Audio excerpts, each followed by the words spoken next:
Bond fans, and welcome once again. So, I think if you got a room of James Bond fans together, and you asked the entire room what their favourite James Bond video game was, I would wager that about half of that room would say GoldenEye for the N64. I bet the other half would be split into three categories. One would say GoldenEye Reloaded, the other would say Everything or Nothing, and the other, which I would be a part of, would say Nightfire. Why? Why is Nightfire so amazing and great, and why would people say that it's a better game than GoldenEye for the N64? Well, today we're going to be taking a look at 007 Nightfire and finding out just why it's so bloody brilliant.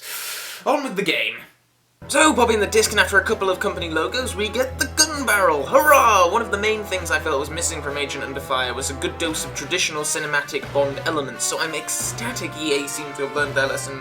Hopefully the rest of the game will be just as true to the cinematic Bond formula. The game opens in Paris on New Year's Eve, where it is apparently custom to celebrate New Year's by throwing your arms up in the air and holding completely still. Oh, what a fabulous New Year's party this is! Excuse me, are you alright? Oh, oui! This is how we celebrate New Year in my country. We find our hero, now featuring a likeness to the current Bond at the time, Pierce Brosnan, but not his voice, oddly enough. Bond is in a helicopter in the middle of a mission to help an attractive woman in a fancy car. I love how this game just throws you right into the action, and while this level does serve as a tutorial, it's still very exciting to begin this way before we even get a glimpse of a menu. Of course, this is only if you play the game with no previous save files. If you've previously played, then you just go right to the main menu and have the ability to play through this same level again without the tutorial elements. But after fighting off some goons, Bond rescues the girl, her car explodes, and then we meet the Aston Martin Vanquish, even before the film Die Another Day. The Vanquish is being controlled by our new Q, who doesn't look like Desmond Llewellyn, John Cleese, or even the guy from the previous game. Almost now, 007.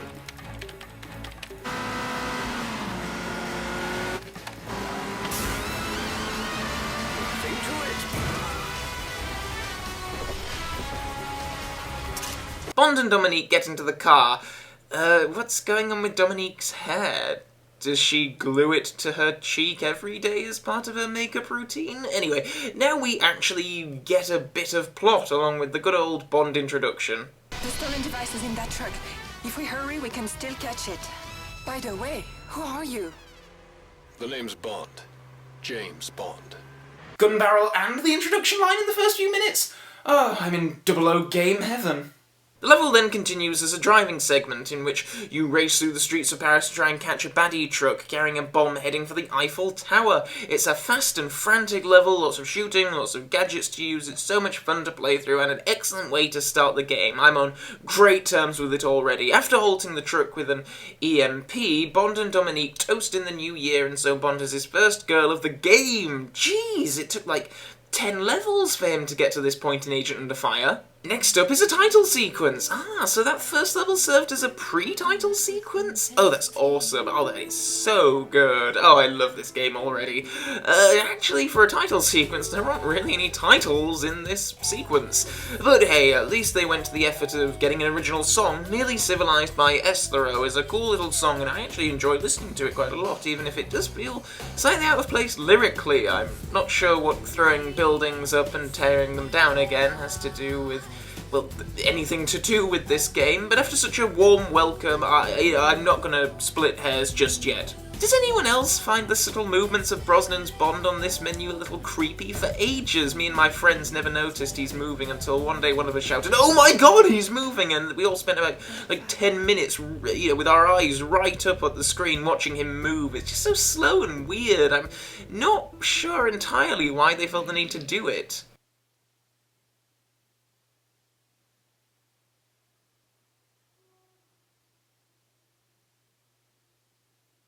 Anyway, after this, it's on to the first real level of the game, which opens with a cutscene setting the scene of the plot. It's all very Moonraker, and some space something or other has been stolen, and M, voiced very well here by Samantha Egar, believes industrialist Raphael Drake is involved in some way, and that his company, Phoenix International, is actually a cover for weapons smuggling. At the MI6 headquarters, which appears to be inside the Houses of Parliament in this installment, M tells Bond to infiltrate a party at Drake's Austrian castle, which he believes is a cover for an exchange of a stolen missile guidance device between Drake and a man named Alexander Mayhew, head of Drake's Japanese branch. Bond arrives in true 007 style by skydiving in.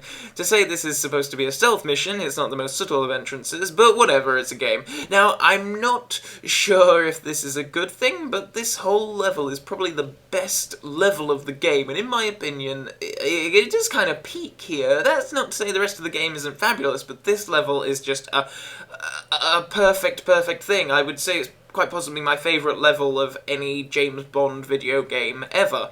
Immediately we are introduced to a new mechanic here, where guards will surrender if you approach them from behind, and you can either then shoot them dead or knock them out with a punch. Now the objective here is quite simple, it's basically just get into the castle, but you can do it in at least 4 incredibly distinctive different ways. Firstly, you can of course go in all guns blazing, firing holes into anything and everything that moves and enter through the front door, but you can also approach stealthily on foot, taking out guards with your silenced weapon as you go, but now here's where it really gets fun. Or you can jump into the back of a passing lorry and completely bypass all the guards and get in that way, or you can take a completely different route and follow a path around the complete other side of the bloody castle, and it's a proper trek, and you have to dodge these guards, and if they see you, you have to shoot them, and it doesn't end there. If you fall down this chasm at the beginning, there's a nice bit of body armor down there, and then you can grapple up. In fact, you can use your grapple and grab the zip wire thingy. You can go up these sniper towers. You can use a moving vehicle as a shield. Apparently, the driver doesn't mind gunfights going on around him when he's doing like 10 miles an hour. And then, depending on which route you take at the start, the next part of the level begins in a completely different place. You can start right at the front door, right at the other end of the level, meaning you have to dodge spotlights, or right next to the truck, and apparently no one notices you, even though you're stood right there playing this day. I mean, that old guy must have opened the back of the truck. I think he may have been tucking into those 20 cases of wine he brought for Mr. Drake. Anyway, yes, I love all these options, but the gameplay itself is fantastic too. It's just full of these lovely little things, like Bond's quip when you shoot this guy in the head and he falls into the water.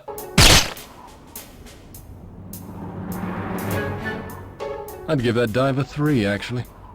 I don't know if it's just because it comes after Agent Under Fire and because it expands so much on everything you could do in that game, but Nightfire is just super impressive at this point. It feels like an awful lot of time and effort went into this game. But anyway, after a fabulous shooting sesh, Bond gets into the party.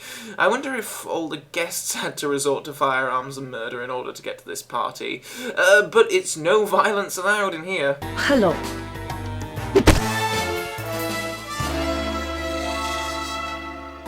Enjoy the party. Oh right, so I can't punch someone, but it's okay to laser them in the face. And by the way, I love how you can use the camera lighter just as a lighter. There are a lot of guests at the party, and they're all very chatty, but one particular character stands out. I'm waiting for someone. En route to the main ballroom, Bond encounters Dwayne "The Rock" Johnson before observing Drake's speech from afar, when it is revealed that the French agent from the pre-title mission is undercover here as Drake's lover. After Drake's boring little speech, it's off to the library to meet with Dominique. James.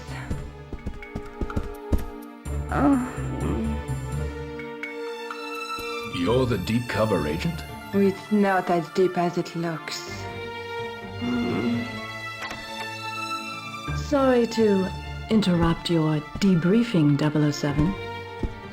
Agent Nightshade, CIA. Dominique Paradis, French intelligence.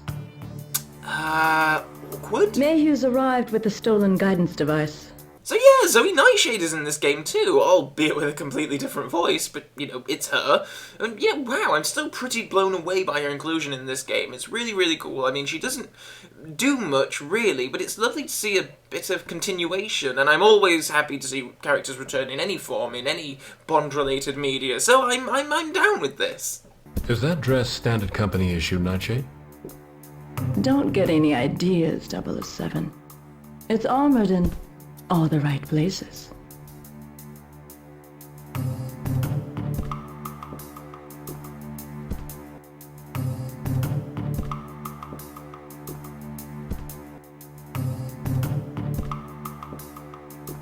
So now it's off to find Drake and Mayhew, with M saying it's fine for you to murder people now. Hurrah! Bond finds Drake through this seemingly radioactive door, as it glowing like that, and spies on the meeting. Can we accelerate the other Nightfire elements as well? Absolutely, sir. And not terribly subtly spying. Seriously, how has no one seen him up there? Zoe may be tough, but being a woman in a Bond adventure, she of course is kidnapped, so it's off to save her and attain the missile guidance device via some cool Bond moves and watch lasering. Bond reunites with Zoe in the gondola, but the pair are attacked by the Rock in a helicopter, but thankfully there was a guided rocket launcher in the same cupboard as the stolen device, so Bond uses that and takes down the helicopter, thus ending the mission.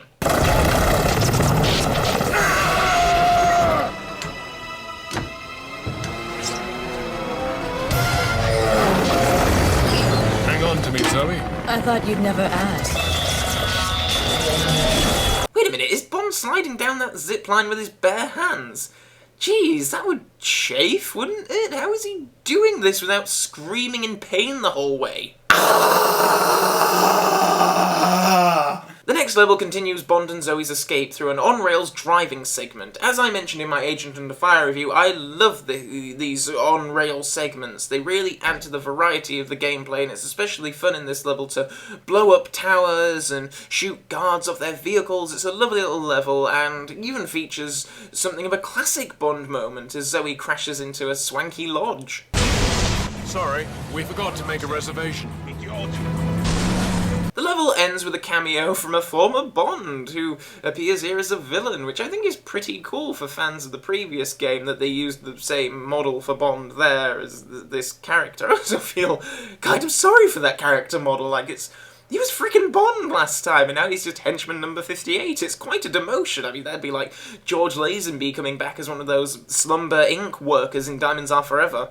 Next up is a driving level. Woohoo! As much as I love the driving levels in this game, I still don't think they're quite as good as Agent Under Fire's. It annoys me how you can only use one gadget at a time, and you don't have any freedom over which one you want to use. In Agent Under Fire, you could flip between them willy-nilly however you pleased, but here they're just kind of automated, which takes away some of the fun and potential for variety. But geez, actually, you know, I don't mean to be down at this point. I mean, it's still a fabulous level and a fabulous feature and one of my favourite levels to play through. Again, multiple routes, and the music has some very nice little classic tunes in it. The end of the level is very cool too, having to take down a bunch of helicopters and stuff. It's cool and action-packed and serves as a nice little boss fight, almost. Once everything's been blown into oblivion, Q arrives to pick Bond up, and this is sadly the last we'll see or hear of Zoe Nightshade in the Bond universe. I think it's a bit of a shame that Zoe doesn't have a fonder farewell, as she played such a prominent role in the last game and made an appearance again in this game. Maybe the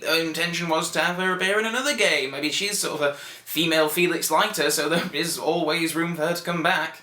But that's not it for this particular level, as there are a ton of really cool cheat codes and the like to spice this level up for replay value. There are all the obvious stuff like extra armor, infinite rockets and such, but there's also the ability to play through the level with different vehicles, as well as a mode called Berserk Mode, which features, well, basically everything being sped up. So you drive incredibly fast and extra powerful, there are rockets coming out when it should be the machine gun. It's an absolute mindfuck to play through the level on this mode. But truly the best code is the one that unlocks a race using this level and Dominique's car from the start of the game. It's quite a simple race, you just drive through the level, but it's so excellent that the developers felt the need to give fans this little extra nugget of gameplay. Bond returns the stolen device to MI6, where M informs him that Alexander Mayhew has contacted the British Secret Service as he fears Drake blames him for the setback in Austria and now fears for his life. So it's off to Japan, where Bond meets Mayhew and his bodyguard Kiko, who you may remember as being, we saw her at the party earlier, looking very ominous by the window. Of course, all hell breaks loose, and the level is a big shootout at Mayhew's very large Japanese estate. I mean, seriously, this place is huge. Throughout the first part of the level, you have Mayhew leading you, who proves to be a significantly less annoying companion than Natalia from the GoldenEye N64 game. And believe me, we'll get to her eventually. Mayhew agrees to hand over details for Drake's diabolical scheme, so long as Bond protects him and his geisha girls. I really like this little cutscene where Bond is visibly annoyed by all of Mayhew's requests. Keep your head down. I'll be back for you. Also, could you wipe the hard drive on my computer? I don't want to leave a data trail for Drake to follow. And please protect my servants. They're like family to me.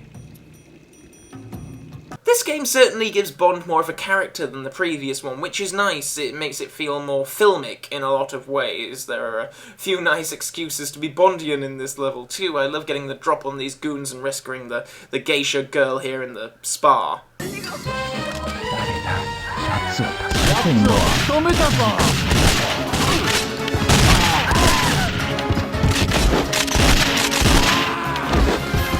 You saved my life. How will I repay you? If I live through this, I'll need a large sake and one hell of a massage. 007, I've added an item to your inventory. What on earth kind of accent was that? Been spending much time abroad recently, Q? I used to find Double Cross an intimidating level when I was a kid. I don't know, it's kind of dark and there are a lot of tough enemies. It never used to be a favourite, but now I've grown quite fond of it, really. I don't know why I used to not like playing this, actually. It's so much fun. It's almost as if I was afraid of something. Wait here. Let's get moving.